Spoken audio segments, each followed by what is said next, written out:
Lotso easily ranks as one of cinema's most memorable villains, and that's rather remarkable for a character coming from a film aimed at younger audiences and for a character from a second sequel in a franchise. And in this video, we'll explore why.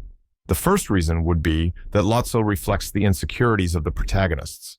A villain is usually an antagonist, a character who serves as opposition to the viewpoints of the protagonist. Lotso is in the unique position in that he has undergone what Woody and the rest of the toys have always feared, namely that of abandonment, which has adversely affected his psyche. So, in a sense, Lotso represents a possible future state of Woody and the toys, one that has become jaded and disillusioned with being a child's plaything. Lotso may be the villain of the story, but the overall larger antagonistic force is that of the toys possibly being abandoned by Andy. Lotso is the living embodiment of that notion, and therefore the perfect flip-side contrast to Woody and the toys, serving as an example of their worst possible outcome. This contrast makes for an effective opposing force for the protagonists and serves as a major driver for the plot. At the same time, and this brings us to our second point, Lotso's tragic background adds some sympathy to how we view him. With Lotso, he wasn't just abandoned, he was replaced. In the Toy Story universe, the closest example that's most similar to Lotso would be Jessie, but it's not really the same for one key difference, that of the passage of time.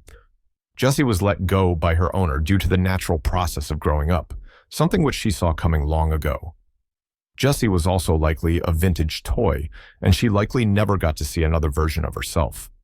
Lotso was replaced in an instant. His world was shaken upside down when he realized that with other Lotso bears out in the market, his worth as a toy is almost equal to nothing when he can be swapped out for a newer version of himself at the drop of a hat.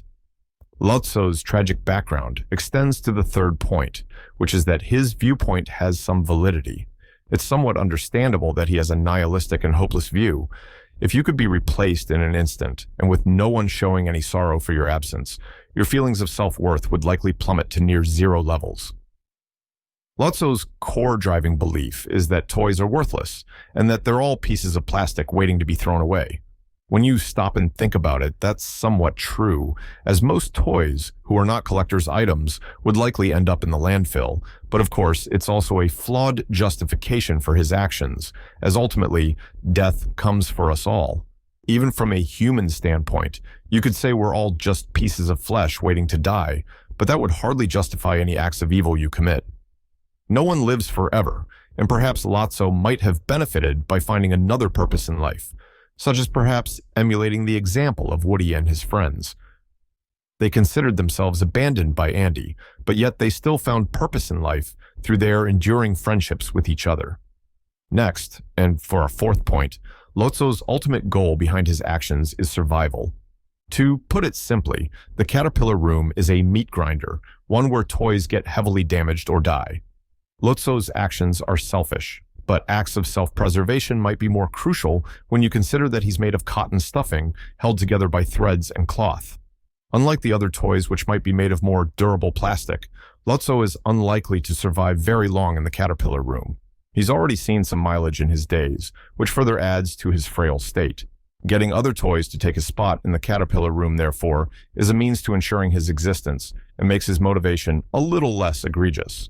And last of all, and this is what makes Lotso the most menacing villain in the Toy Story franchise, is that he possesses significant power over the toys and puts them in real danger. Sunnyside Daycare has become Lotso's kingdom, and he rules it with an iron fist. Woody and his gang have never faced such a level of a threat, one who has a devoted gang to enforce his will, and one who has the facilities and technology to keep them in prison. No other villain in the franchise comes close to the level of harm that Lotso inflicted on Woody and the rest of his gang. The greater the threat, the bigger the stakes. One of the most emotional scenes in the film is that of the toys facing their impending death in the incinerator. That is all attributed to Lotso, due to the selfishness of his motives and the error of his perspective. But what do you think? What makes Lotso an excellent villain? Let me know in the comments, along with suggestions you may have.